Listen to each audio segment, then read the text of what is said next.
Olá pessoal, está começando agora no Mundo com os destaques do noticiário internacional. O primeiro-ministro de Israel, Benjamin Netanyahu, afirmou que as tropas israelenses permanecerão no sul do Líbano, mesmo após o acordo firmado entre Estados Unidos e Irã para reduzir a escalada militar na região.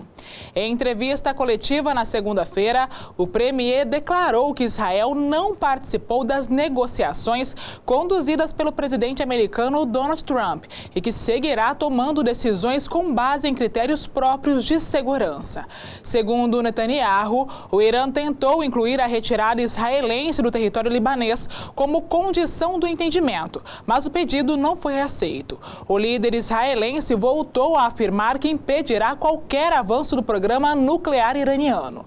O ministro da Defesa, Israel Katz, também reforçou que as forças permanecerão na região. O tema expõe divergências entre o governo israelense e a estratégia adotada por Washington nas negociações. Com 99% das atas contabilizadas, Keiko Fujimori aparece na frente na apuração do segundo turno nas eleições presidenciais do Peru. Dados divulgados na noite desta segunda-feira apontam que a candidata de direita soma 50,9% dos votos válidos, contra 49,91% de Roberto Sanches, representante da esquerda, diferença de cerca de 33 mil votos. Keiko acumula 9,12 milhões de votos, enquanto Sanches registra 9,09 milhões. Apesar da margem apertada, ela manteve a liderança nas últimas atualizações. A autoridade eleitoral peruana informou que a contagem final ainda pode levar até o fim do mês, conforme a análise das atas. O mapa eleitoral mostra a divisão regional. Sanches teve vantagem em departamentos do interior, enquanto Keiko concentrou votos em áreas mais populosas como Lima. O vencedor assumirá em 28 de julho para um mandato de 5 anos.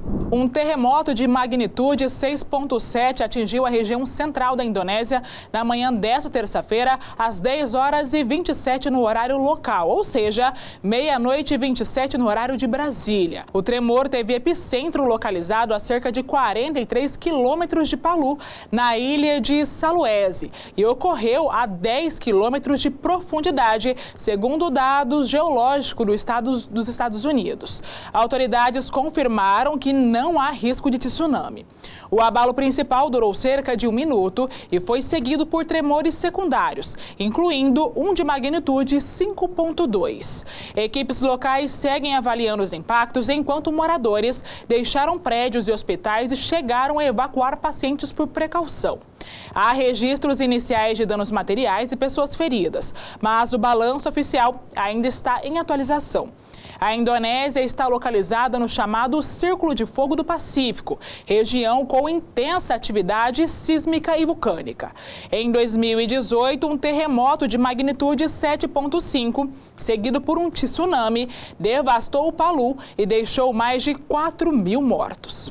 Um ataque com drone atribuído a Israel atingiu um carro na vila de Kafr, no sul do Líbano, nesta segunda-feira, matou o motorista e deixou ferido o jornalista libanês Hadi Abdel. Segundo a Agência Nacional de Notícias do Líbano, o repórter foi socorrido e encaminhado a um hospital para cirurgia, após ser atingido por estilhaços. O episódio ocorreu horas depois do anúncio de um entendimento entre Estados Unidos e Irã para reduzir a escalada militar na região, que incluiria um cessar-fogo no território libanês. No mesmo dia, o Hezbollah afirmou ter atacado forças israelenses na entrada da mesma localidade e disse ter forçado a retirada do comboio. Apesar das negociações, Israel mantém o posicionamento de seguir com operações no sul do Líbano, enquanto o exército libanês orienta moradores a não retornarem às áreas afetadas. 5 navios iranianos atravessaram o Estreito de Hormuz na segunda-feira, após a suspensão do bloqueio naval dos Estados Unidos contra Teherã, no contexto do memorado de entendimento anunciado entre os dois países. Segundo a agência iraniana Tasnim, 3 petroleiros e 2 embarcações que transportavam bens essenciais cruzaram a rota estratégica, considerada uma das mais importantes para o comércio global de energia. O movimento aumenta a expectativa para a cerimônia oficial de assinatura do pacto prevista para sexta-feira, dia 19, na Suíça. Apesar do avanço diplomático, autoridades iranianas indicam que a etapa mais sensível das negociações ainda está por vir. Conforme revelou a agência Fars, os próximos 60 dias devem concentrar discussões sobre o programa nuclear iraniano, especialmente sobre os limites e condições para o enriquecimento de urânio, tema central das divergências entre Teherã e também Washington. Este foi o Agora no Mundo. Mais notícias você confere em mediamax.com.br.